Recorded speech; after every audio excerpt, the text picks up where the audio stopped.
अस्सलाम वालेकुम गाइस, उम्मीद करता हूँ आप सब खैरियत से होंगे। यार आज जो मैं आपके पास टैबलेट लेके आया, इसका नाम है रिवोट्रिल, जो 2.5 में भी आती है, 2 में भी आती है, 0.5 mg में भी आती है। अगर हम बात करें जो आज जिस पे वीडियो बना रहा हूँ उस वो है 0.5 mg के ऊपर। तो आप ये इस तरह की जितनी लो पोटेंसी है उतना इसका फैट्स कम होता है, और ख़ास तौर पर ये चिल्ड्रंस के लिए यूज़ होती है टैबलेट, तो इसलिए मैंने कहा इसके बारे में आपके वीडियो बना दूँ। अच्छा, इसमें हम इससे यूजेस, साइड इफ़ेक्ट्स और इसका क्या नाम है काउंटर इंडिकेशन के बारे में बात करेंगे। लेकिन सबसे पहले मैं ये बात बोल देता हूँ, इस वीडियो को बहुत ध्यान से सुनना है क्योंकि ये बहुत कॉमन है। अगर हम थोड़ा सा बात करें इस टैबलेट के बारे में, इसका जेनरिक नेम है क्लोनाज़ेपाम। अब नाम से आपको पता चल गया होगा, ये एंटी एपिलेप्टिक ड्रग है बेसिकली, जो एपिलेप्सी के केस में हम टैबलेट देते हैं। ये बेसिकली क्लास ऑफ ड्रग जो है वो बेंजोडाइज़ेपिन है, ठीक है। और ये क्या करती है अब ये बता दूँ, ये जो आपके सीजरिंग का इशू होता है ना, एपिलेप्सी का, जो जिसमें आपके हाथ पाँव मुड़ जाते हैं, ठीक है, तो सीजरिंग का इशू कंडीशन आ जाती है। मतलब एंजाइटी से, डिसऑर्डर से, मतलब जितनी टाइप्स हैं ना जिसमें सीजरिंग, एपिलेप्सी वगैरह आ जाती हैं, इन सब के लिए ये टैबलेट यूज़ होती है। पैनिक डिसऑर्डर में भी ये टैबलेट यूज़ हो रही होती है, जिसमें आप ये खास तौर पर जिन्हें बच्चों को प्रॉब्लम होती है। फिर ये होता है आपके बच्चों के हाथ पैर मुड़ना शुरू हो गए हैं, मतलब जिसे उर्दू में बोलते हैं ना कि मिर्गी पड़ गई है, तो इन सब कंडीशंस में ये आप टैबलेट दे सकते हैं। अगर अब हम बात करें कि ये तो यार जस्ट इसका था, मैंने इंट्रोडक्शन दे दूँ क्या नाम है बेंजोडाइज़ेपिन क्लास ऑफ ड्रग के बारे में। अगर अब हम थोड़ा सा इसके बारे में बात करें, इस टैबलेट के बारे में, तो ये यार ये जो है ना 0.5 mg में ये टैबलेट ऐसी है ना कि ये मतलब जब आपको मिर्गी वगैरह का बच्चों को प्रॉब्लम आता है ना, तब ये टैबलेट दी जाती है। अच्छा, इसमें बहुत कॉमन चीज़ें हैं जो आई हैं सामने। सबसे पहले ये है कि अगर आपने ये टैबलेट जो आपने प्रॉपर टाइम से लेनी है, वो इस तरह जैसे शेड्यूल होता है, इन्होंने डॉक्टर ने आपको बताया होता है कि इसे इस हिसाब से आपने लेना है। जैसे एक 0.5 है ना, तो 2 टाइम लेनी है। तो अगर फर्स्ट आपने एक टाइम टैबलेट ली, दूसरे टाइम भूल गए हैं, तो ये नहीं देना कि आपने जी डबल अगले दिन आपने डबल दवाई ले लेनी है, मतलब 2 टैबलेट साल ले लेनी थी, नागा हो गया, ऐसा नहीं देना। इसे सिर्फ आपने वही आपने अपना चलाते रहना सर्कल, और उसी तरह आपने एक टैबलेट लेनी है। एक तो ये चीज़ होगी।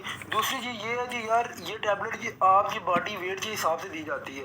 अब जो बच्चे हैं जिनकी 30 किलोमीटर से मतलब किलोग्राम से कम वेट है, उनके लिए अलग टैबलेट होती है, मतलब उन्होंने 0.5 में उस हिसाब से मैं मतलब एपिलेप्सी की कंडीशन देख के टैबलेट दी जाती है। एक तो ये चीज़ है। फिर दूसरी चीज़ ये है कि मैंने आपको बोला है इसे डबल कर देनी, प्रॉपर जिस तरह से रिकमेंड किया है, एक टैबलेट सुबह और एक टाइम शाम है, तो आपने उसी तरह लेनी है। अगर ना हो जाता है फिर भी आपने उसी तरह सर्जन लेके चलना है, क्योंकि इससे बहुत सवेर साइड इफ़ेक्ट्स आते हैं। तीसरी चीज़, इसे आपने खाली पेट लेना है, ठीक है।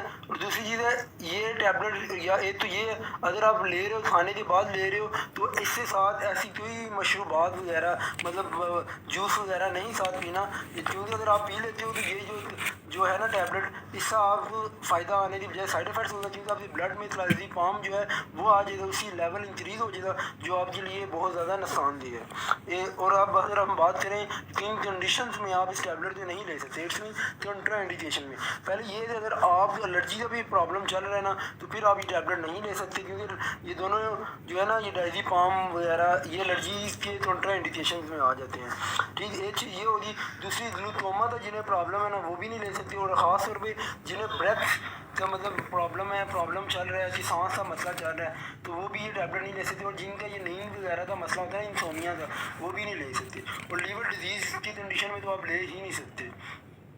अगर अब हम बात करें साइड इफ़ेक्ट्स के बारे में, ये साइड इफ़ेक्ट्स इससे क्या है, तो यार जो मेन आते हैं ना मतलब वो यही है कि डिलेड पहली बात है इसका रिएक्शन होगा। दूसरी बात ये कि डोजीनेस का बहुत ज़्यादा प्रॉब्लम होगा। फिर आपके ना माउथ में से पानी बहुत ज़्यादा स्ट्रीट आउट हो रहा होगा।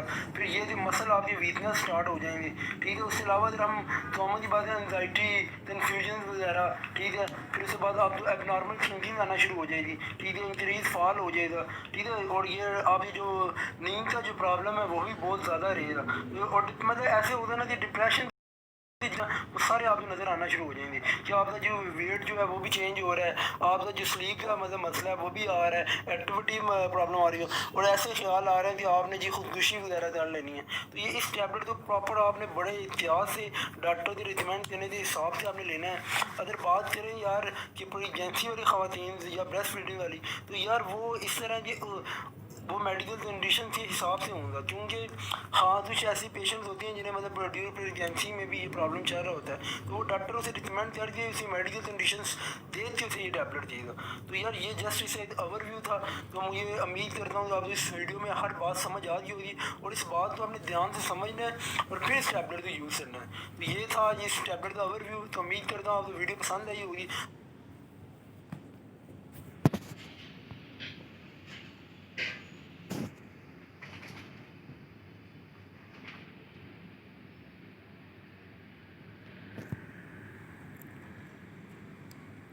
हमारे चैनल को लाइक करें, सब्सक्राइब करें और बेल आइकन के बटन को प्रेस करें ताकि हर आने वाली वीडियो का नोटिफिकेशन आपको मिलता रहे। टेक केयर, अल्लाह हाफिज़, बाय बाय।